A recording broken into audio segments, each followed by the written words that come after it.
Welcome everybody to Hands On With, my weekly show where I get hands-on with a piece of technology, generally developer focused, not always, but and this is the case this week. It is not developer focused. I am Christian Chiller. You can find more about me and my other shows and my writing and my podcasts and all the other things I do at christianchiller.com. I also have the chat open. I'm seeing strange connection issues with the Twitch chat. So if you try to talk on Twitch, I may not see it. I don't know. Everything else seems to be giving me green ticks. So I will get started on this lovely sunny day, actually. So I have sunlight and artificial light. Very nice. So what is the turn in hands-on this week? Okay. Well, it is the turn of Commander 1. So this is not developer focused, as you can see. It's, well, FTP. I mean, actually, when I first started doing development work, we did use FTP quite a lot. FTPing up to PHP servers some time ago. Not something developers should be doing anymore, but some probably still do. And the people at, I think the company is called Electronics Team? Something like that. Electronic Team, that's it. Reached out to me, asked me to cover the software somehow, gave me a license, so I thought, why not? They've just released version 3, so it seemed like a good time to give it a go. I don't have masses of use case for a tool like this anymore. I was using an FTP client for a little bit. I was using S3 buckets for a little bit, but actually some of the cloud services could be interesting. I'm actually trying to move away from a lot of my cloud services, but I am still currently using some. And I'm actually trying to move towards a Nextcloud, which I will be setting up very soon. That might be a future episode, but I need to do that first before we get to that. So I'll experiment and see how we can go. I mean, for example, I'm still attempting to use Raycast like I featured last episode. My muscle memory still keeps hitting Alfred every now and then. Oops, the application I wanted to open has opened up over here. So I can't quite remember if I was using... I can never remember the name of the FTP application I was generally using. No, it's Forklift. Forklift was the FTP application I was generally using in the past whenever I needed to. I've actually uninstalled it because I haven't really needed it. But this could be useful instead as a replacement. Also, I was using a cloud mounter for a lot of connecting to cloud services, especially. So I actually use for connecting to Google Drive a piece of software called InSync. And if I didn't feel like paying for another license for that, because you have to pay for a license for each account, sometimes I'd use something like Cloud Mounter, I think it was called, to mount it in a less syncing way, but like a kind of mounting Google Drive in a way I could access some files offline if I ever needed to, sort of as a backup option, I guess. So there's a few features here. Also has a terminal built in. See what that's like too. Let's have a quick look at some screenshots. So dual pane, lots of tabs here. I mean, I think this is another example where macOS itself has started to, as it used to be called, Sherlock a lot of these features that external applications generally provided in the past. Hotkeys, command line, there's FTP. I mean, yeah, cheaper. It depends what you use, of course. I think hopefully maybe it will allow for like Find integration. Not 100% sure about that. Plugins. I'll see what they mean in a minute. Night mode, it's fine. Connecting tools servers. FTP is a regular drive, so mounted on the Finder desktop.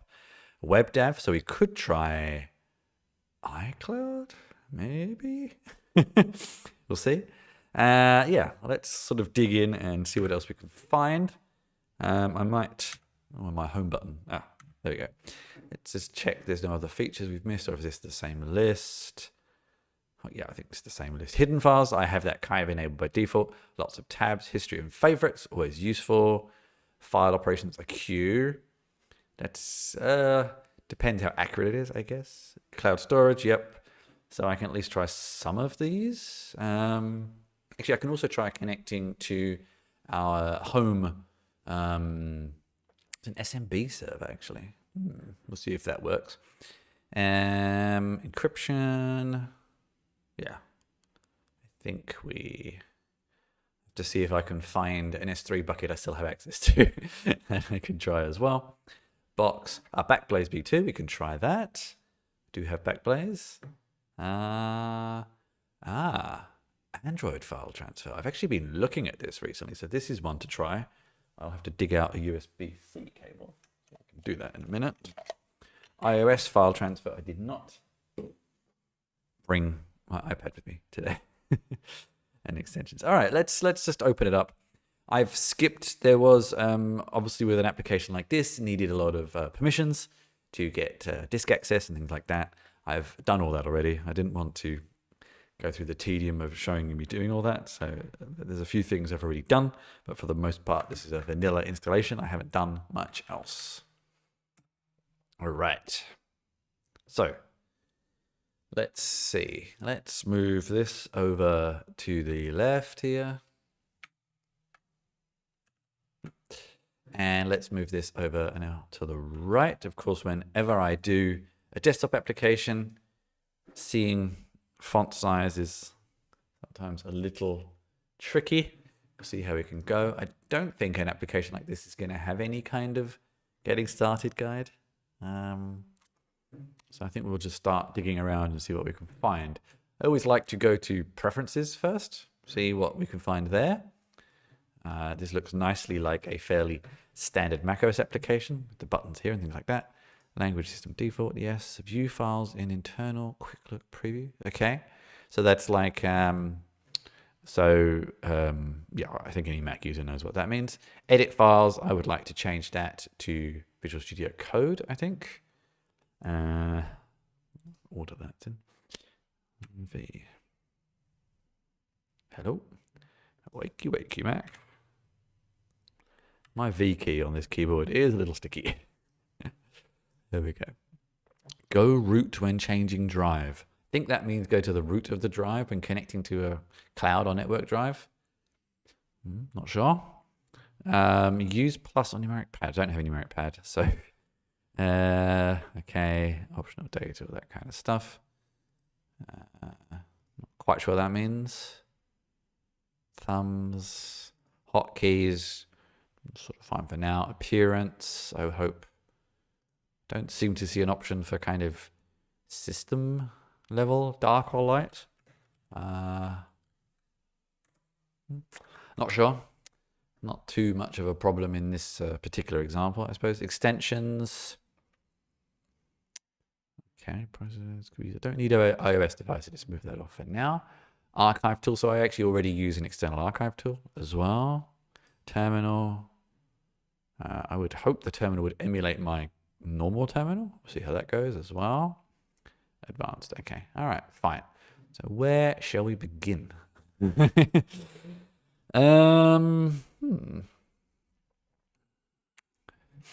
Hidden files. I guess we can start with that. I assume it's going to be under view. Yep. Show hidden files. I mean, I have that turned on in my Finder by default. Actually, I do enough developer type things that I kind of want to know what is lurking beneath the scenes in case I want to delete it. Like lots of things leave things behind, stuff like that. So I kind of already have that enabled. Unlimited tabs. Okay. What should we connect to? I think let's try connecting to yeah, I don't have. I could actually enable an FTP server quite easily, but let's. I may not need to. Let's try Dropbox first. I will have to keep switching screen backwards and forwards so you don't see my login details here.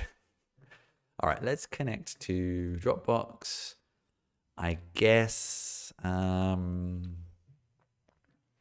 we would probably want to keep local on one side, remote on the other side. I assume we could do something like this. Kind of looks like the right icon here. Connections Manager, it's the same thing. Command, go. Okay, I guess we start with Connections Manager. All right, let's begin with Dropbox then.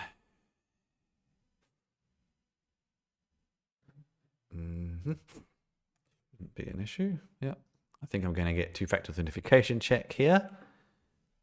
I think I should. Yes, give me a second. La la la la la. Open up my two-factor authentication.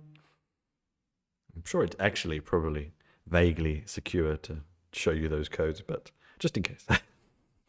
I don't keep much in my Dropbox account anymore, but just in case.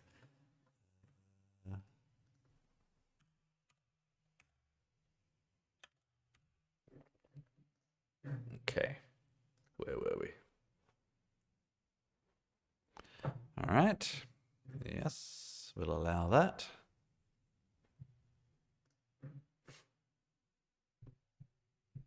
Yep. Ah, it's on the other side. Okay, fine.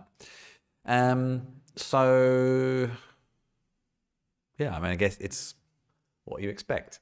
Can't really see. I mean, Dropbox isn't going to allow me to do anything particularly fancy. I mean, what we could do is, I don't have Dropbox open at the moment, as you can see.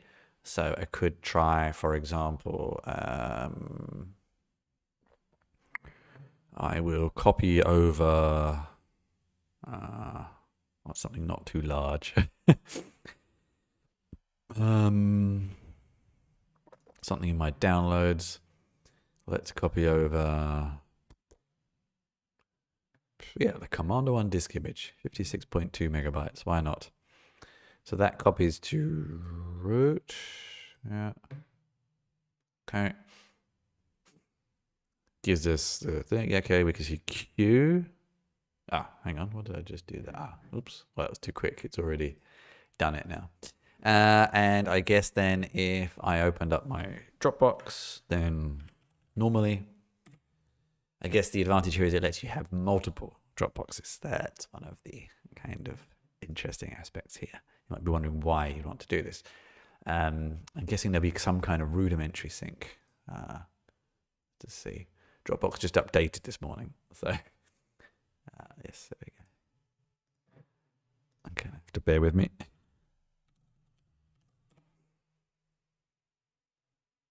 Let's see. So that's syncing. Should be in there, I guess. We'll see very shortly.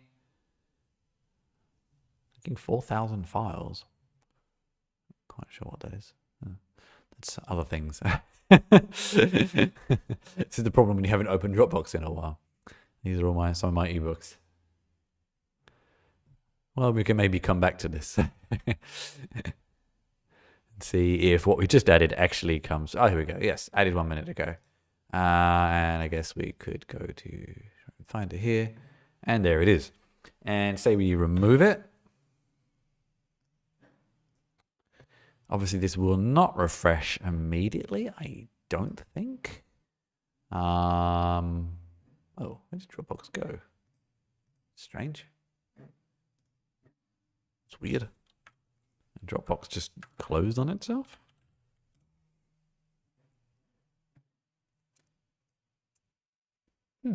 It's odd. Where did Dropbox go? Oh, here we go. Strange. It came back. So I deleted that. It's going to sync removing it. I suppose this doesn't do this manually. I know some... Oh, that's interesting. It actually integrates with some of the Dropbox commands here, I think. Well, that could be the Finder commands. Not sure. But I know some other applications like this I've tried have kind of... Oh, look. There we go. It just updated. Interesting. A little bit of a delay, but it did actually update. So that's kind of nice. An option to keep things in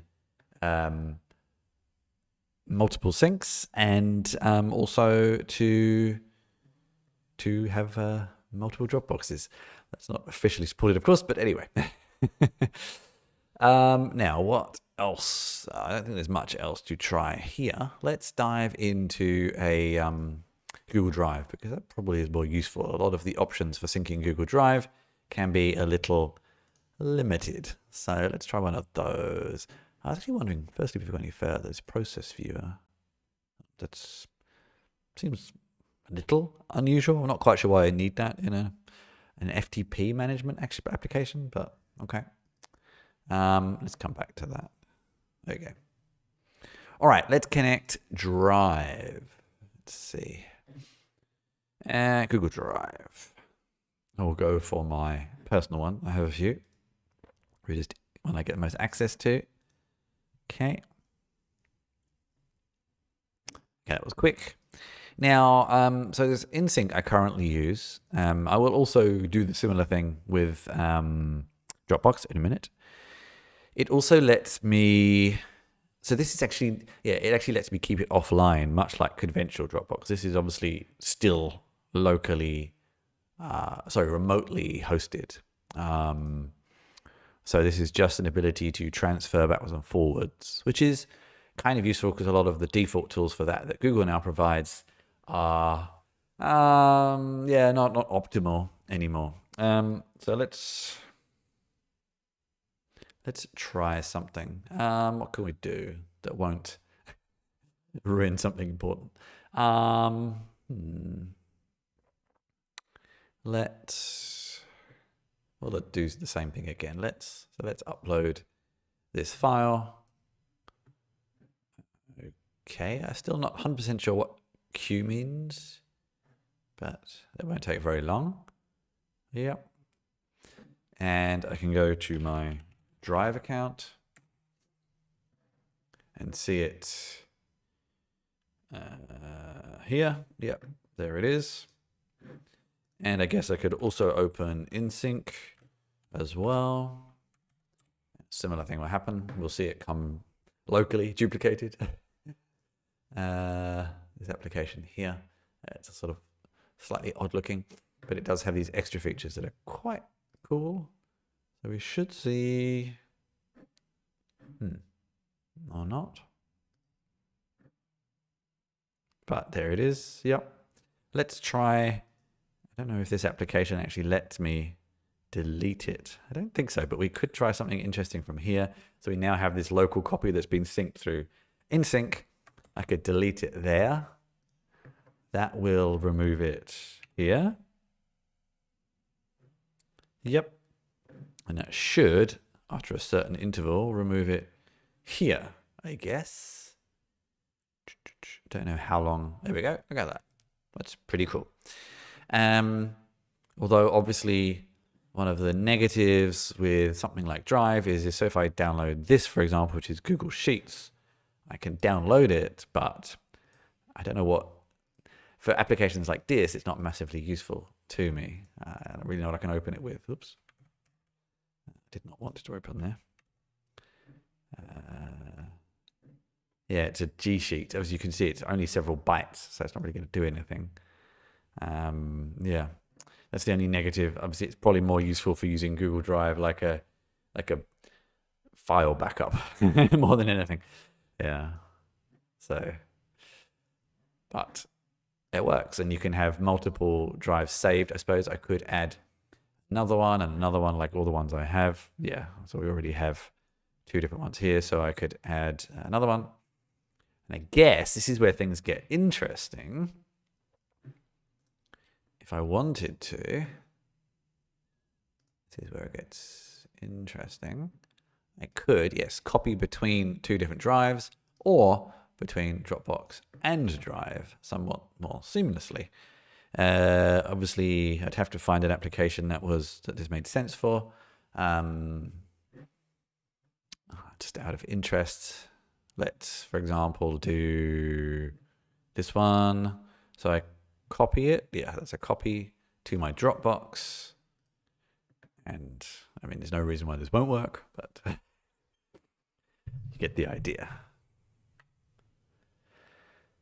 So that's actually quite interesting too, and especially if we wanted to do things like syncing to Amazon S3. Now I'm not sure if I really have access to an S3 anymore, and I don't know if I want to stand the mistake of accidentally starting one and then paying for it. It's always the problem with AWS tools. Let's try Backblaze. That could be an interesting one. I'm intrigued to know how that could work.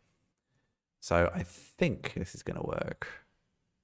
So Backblaze is a backup service. This one's a little bit more complicated to set up. Okay. I think this is one where I'm going to need to switch to privacy again. This is one that's definitely very interesting to try, but I don't necessarily want to give public information to my backup service, so bear with me. All right, you can stare at me some more. Now I see my lighting is a little shady. I need to get that sorted out a bit more. We had a new setup on Friday. Anyway, okay. It would be nice to have, actually before I go any further, this is one thing here. If I've never done this before, I'm not really sure what these mean is possibly useful to me. So I'm not even 100% sure. I know Backblaze actually has two different services. So I'm not even 100% sure if this is what I have or if it's something else. So let's see. Now, I think I'm also going to get two-factor authentication. Yep. Let's switch back again. Okay, two-factor authentication, and then figure all the other things out. Where is it? Oh, here we go.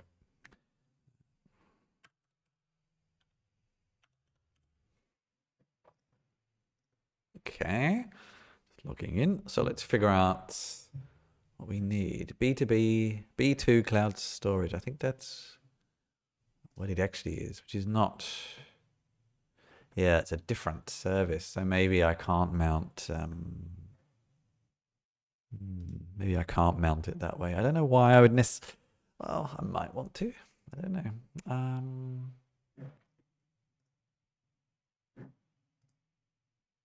Hang on. I just did something. Yeah,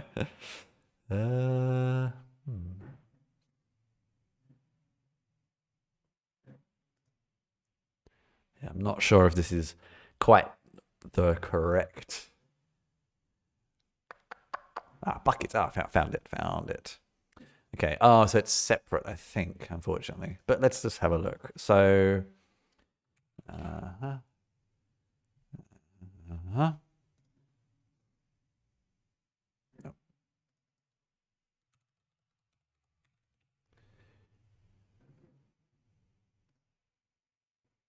Be back with you very, very, very soon. My app keys and account ID. ID.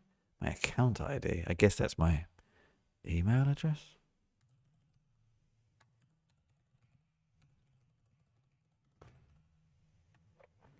Okay, so now I think I can show you.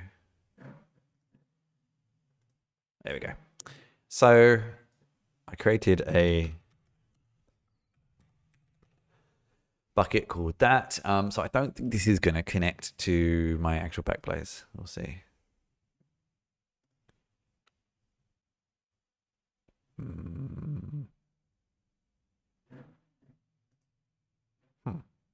Well, nothing happened.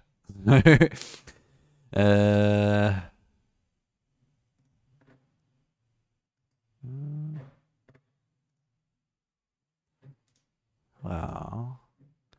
I'm not even sure if that is my account ID. That's the problem.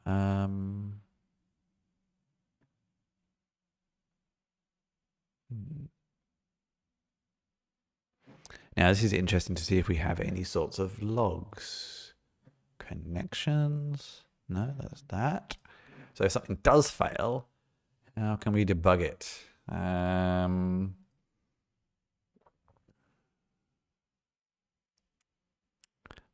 don't see anything.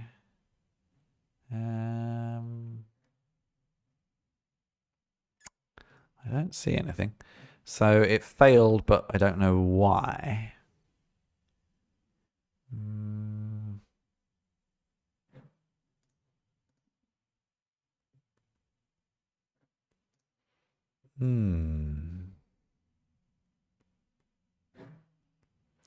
Maybe it's supposed to be this? Don't know. Some instructions here would be... No, actually, we didn't think to check if there's a help. Yes, there is. Here we go.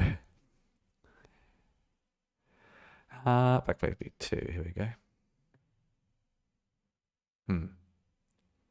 Didn't really tell me very much.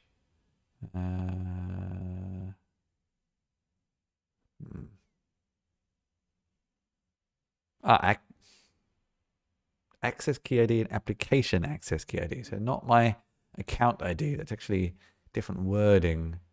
So I'm still none the wiser, to be honest with you. I think we actually want that there, maybe? I'm not really sure, to be honest with you. Well, at least that got an error at that time.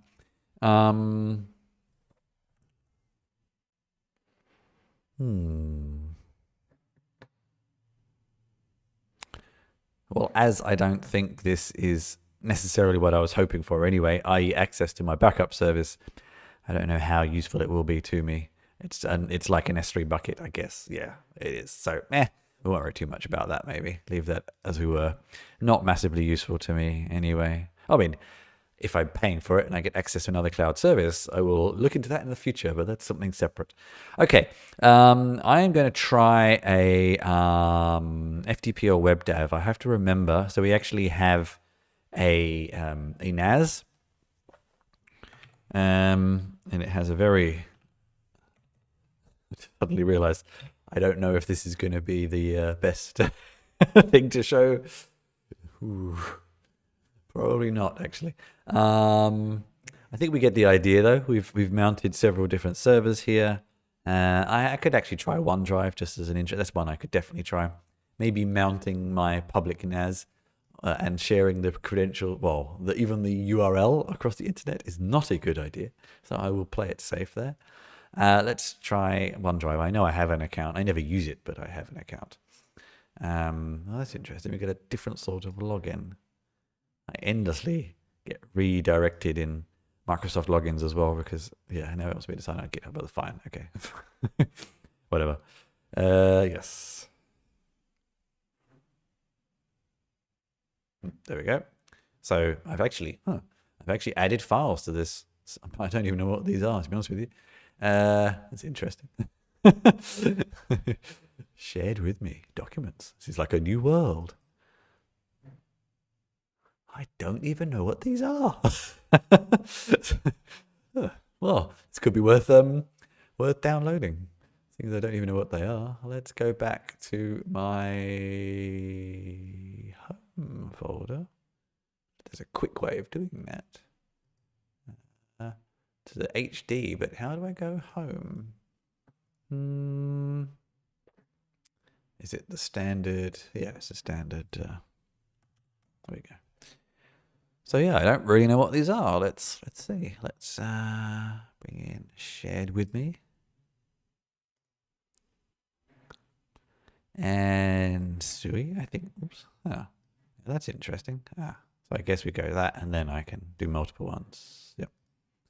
Now I think I understand what that button means. So I think if I do that, it goes straight to the queue. Let's see what some of these actually are. Interesting. I also notice, I think in each case, you could see that it has been showing the space available at the top there. I think it's accurate. Yeah, so this is my personal one. This is my business one. Yeah, these are all accurate. And Dropbox, yeah, that's also accurate. So that's pretty good. I can also see how much space I have available to me, which is kind of interesting. So what else can we try? I'm wondering how so we have this encryption aspect, which, I mean, most of these services would be encrypted. Oops. Okay. Anyway, I would have thought. Let's see. So if I encrypt this, oh, we can also get the shared links from each service. That's actually quite useful. I wonder if you can do that on Google Drive, because that's one that you always have to go in and out. And NSYNC used to do this, but it's not being so good at it recently. Oh, view on. Yeah, it's the same problem, unfortunately. This encryption thing, I think. I'm not seeing it as an option. Maybe I have to enable it somewhere.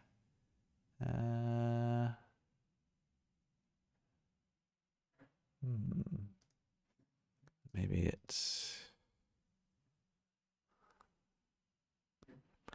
really not seeing it anywhere. I'm not sure how I do that. Encryption online connections. I guess we can learn more. Oh, it should be at the top there.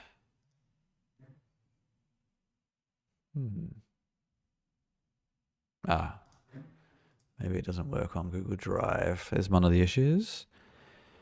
Let's see. Ah, there it is. Yes. Let's do it on a folder I know is a little smaller. Oh, that's a shared drive. I don't want to do that. Let's just create a folder. I don't want to accidentally lock other people out.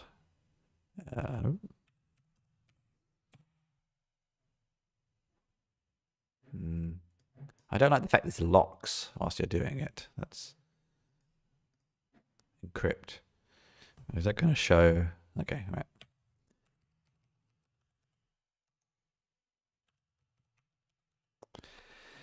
Add to keychain, file names, new files. That's all quite useful.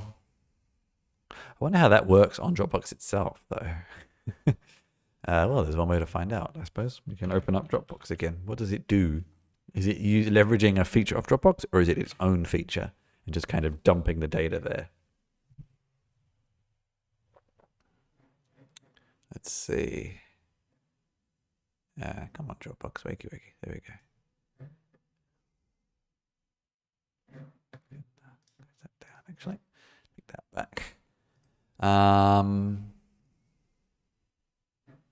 Let's see.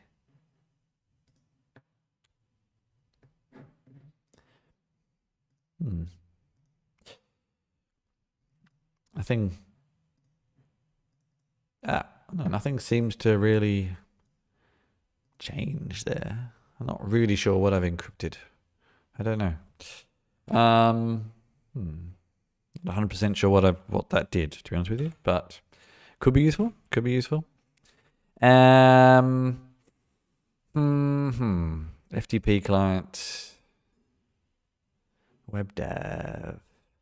I wonder if we can do. iCloud is kind of web dev, isn't it? I don't think it's gonna. That's gonna work. I'm sure I have some kind of web dev account somewhere, but I cannot for the life remember which one or where. So,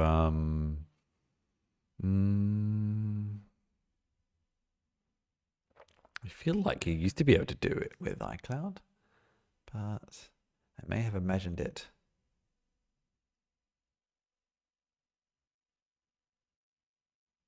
Ah, that was it when it was. Yeah, no, okay. I don't think I have access to one anymore, unfortunately. Dropbox we looked at. I think that's basically OpenStack. It's a useful box I do not use anymore. So, I mean, that's basically the connection. Ah, yes. The Android file transfer. That is something I'm interested in trying. Let's see. I was trying this with one application recently, and I did find that my phone seems to put files in a structure that confuse some applications. My phone, sorry. So let's see. I don't really know what's going to happen. What kind of protocol we need to change or anything. So Android file transfer or MTP. So I guess if I do nothing, well, let me see. I know there's different settings. It's hard to show. I never really set up for doing phone sharing. So, but I know there's an option where you can change the various things. You can have file transfer, PTP or MTP. So I think it's the same thing. Let's try file transfer first. Okay, there we go. It's nice. So I don't know if that just... And the default Google tool for this is incredibly old and ugly. So, okay, internal shared storage. This is relatively useful then. So here are my photos, for example. And yeah, so I could actually, what would be super nice, because what I really want to do is share these to Apple Photos, but that doesn't look like, that would be nice if that was an option. But obviously I can copy them into a folder and et cetera, but that would be nice if I could do that somehow from the share options. I just realized something is still, okay, that did not like that file on OneDrive. Let's cancel that. So that's actually quite useful because I'm currently using another application for that, which I don't really like, to be honest with you. And Photos is supposed to support this, but it doesn't really. And this is much better than the Android option. Let's try, also the Google Android file transfer option. Let's try PTP, see what happens. So that lost connection there. I don't see anything, so maybe it does specifically need to be MTP. I don't think, no, that's not going to be useful there.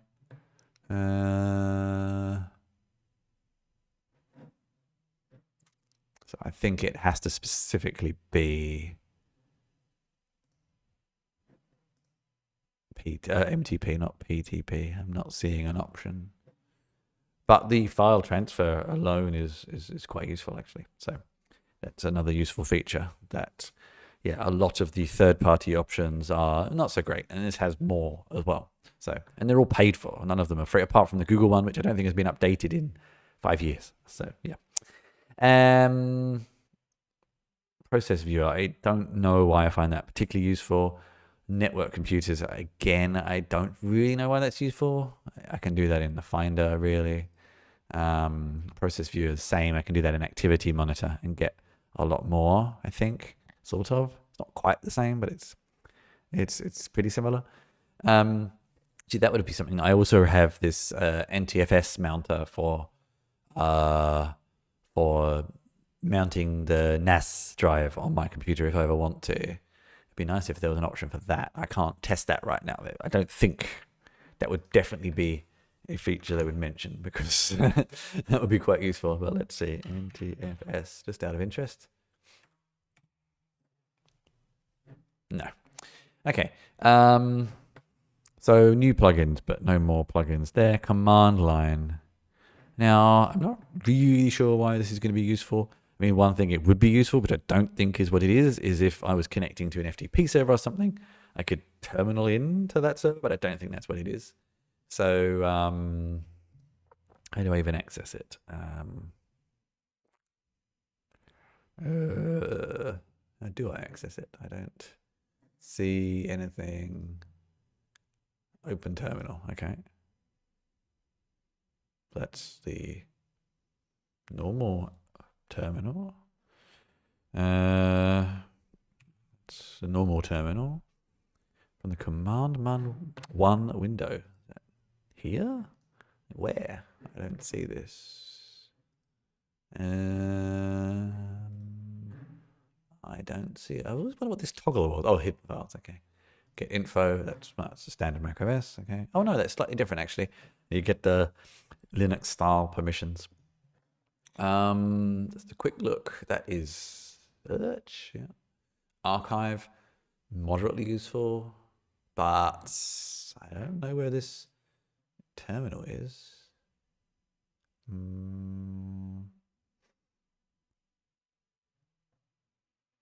Not seeing anything.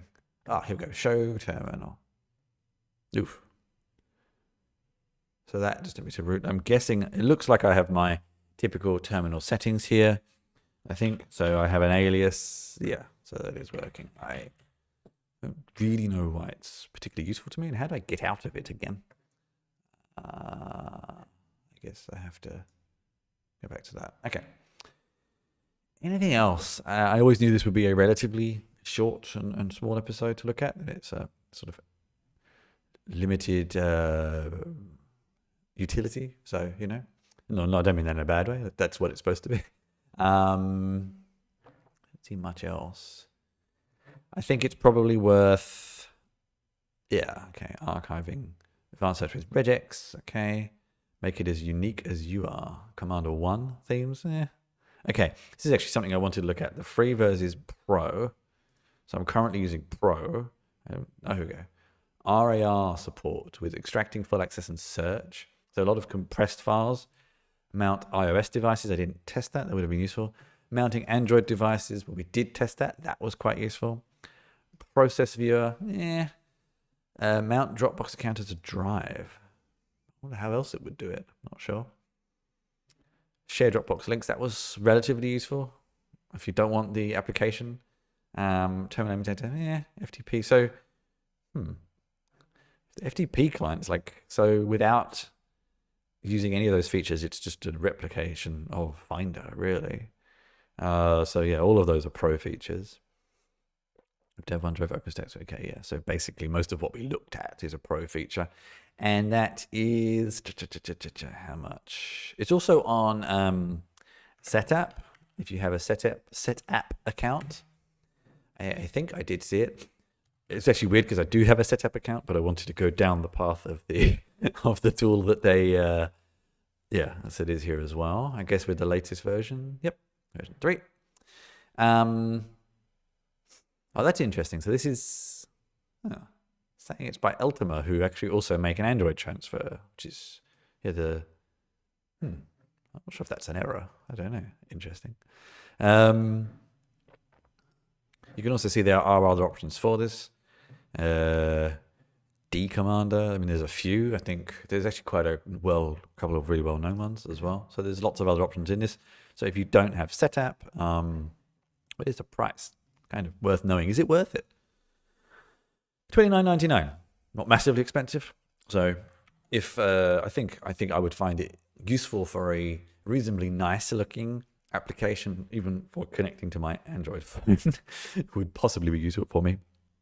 The ability to have the multiple Dropbox folders and the multiple Drive folders is partially useful to me. Dropbox, sort of. More the fact that I don't want to use Dropbox anymore anyway, so I'm kind of moving away from it.